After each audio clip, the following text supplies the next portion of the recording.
ассалому алайкум тамошобинони азиз, ба таваҷҷӯҳи шумо нашри муфассали барномаи иттилооти хабарро аз студияи марказии телевизиони варзиш манзуратон мегардонем. Дар студия бо шумо Шералӣ Қурбонзода.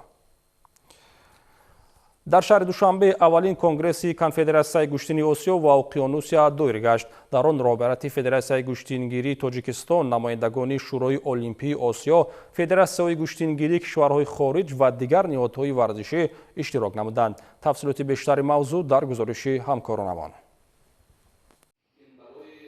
26 июн дар шаҳри Душанбе аввалин конгресси Конфедератсияи Осиё ва Уқёнусия оид ба гӯштингирӣ доир гардид. Дар он намояндагони 28 давлати Осиё ширкат намуда, президенти фахрӣ, президент, ноибон ва дигар аъзоёни Конфедератсияи гӯштингирии Осиё ва Уқёнусияро интихоб карданд.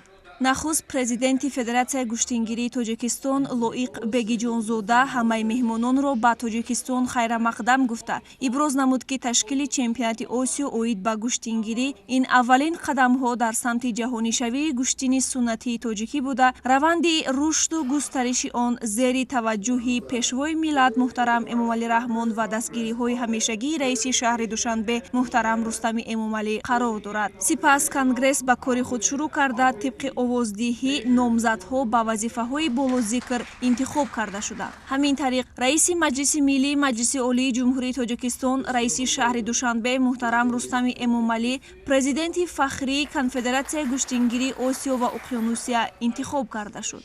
Исфандиёр Хоҷаев аз Тоҷикистон, президенти Конфедератсияи гӯштингирии Осиё ва Уқёнусия интихоб шуда, Амир Сиддиқӣ аз Эрон, муовини аввали президент интихоб шуд.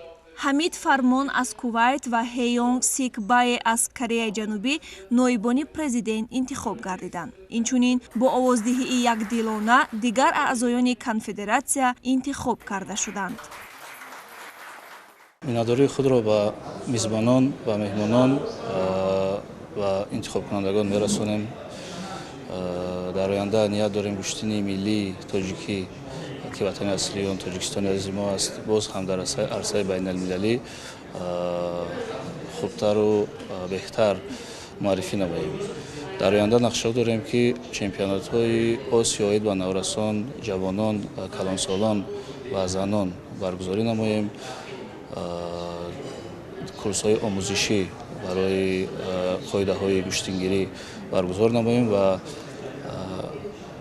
яктакҳои гӯштингирӣ, либосҳои варзишӣ, гилемҳои гӯштингирӣ ва китобҳои қоидаҳои гӯштингирӣ бо забонҳои тоҷикӣ, русӣ, англисӣ ба федератсия тақдим намоем. Сипас аъзоёни кумитаи тадорукоти чемпионати Осиё оид ба гӯштингирӣ бобати корҳои анҷомдода ва корҳои ташкилӣ ба аъзоёни конгресс маълумот доданд. Аз ҷумла гуфта шуд, ки дар мусобиқа 28 даста бо шумули 96 варзишгар ҳунарнамоӣ мекунад. Рақобатҳо дар 5 категория миёни мардон ва 1 категория миёни бонувон баргузор мегарданд. ғолиби зинаи якум бо $5000, барандаи мақоми дуюм бо $3000 ва барандаи зинаҳои сеюм бо $1500 мукофотонида мешаванд. оғози рақобатҳои мусобиқот 27 июн соати 10 ба нақша гирифта шудааст. дар аввалин чемпионати Осиё оид ба гӯштингирии Тоҷикистонро 20 паҳлавон намояндагӣ менамояд. аз ин ҳайат 2 нафараш варзишгарбону мебошад, ки дар вазни миёна барои гилем мебароянд. пагоҳ дар рӯзи таҷлил яке аз санаҳои муҳими таърихии кишвар, рӯзи ваҳдати миллӣ, аввалин чемпионати Осиё оид ба гӯштингирӣ дар қасри теннис ва маҷмӯаи варзишҳои обӣ баргузор мегардад. тими миллии Тоҷикистон барои ин мусобиқа бештар аз 1 моҳ аст, ки машқу тамрин намудааст. мусобиқаи мазкур дар 6 категория вазнӣ миёни мардон ва бонувон сурат хоҳад гирифт, ки дар ҳар як категория варзишгарони тоҷик барои гилем хоҳанд баромад. дар умум 20 паҳлавони тоҷик аз ҷумла 2 бону дар суратмаҷлиси мусобиқа номнавис шуданд. дар вазни то 65 кг Мулло Раҷаб Халифаев, Хурсанқол Куганов, Муслимбек Каримов ва Баҳром Суфиев Тоҷикистонро намояндагӣ мекунанд.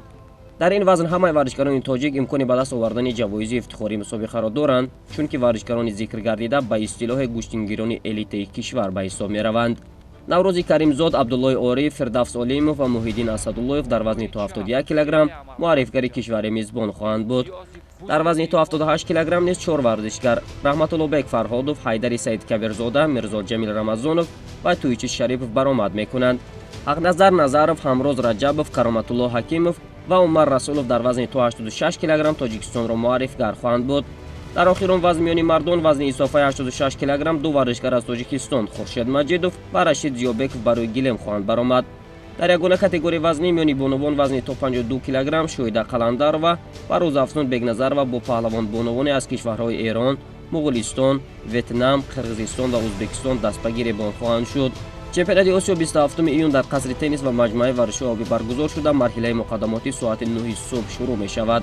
درآمد آزاد می باشد و از تمام مخلصان گوشتین ملی دعوت به عمل می آوریم که به قصر تنیس آمده پهلوانان تاجیک را تاجیکانه دستگیری بنمایند.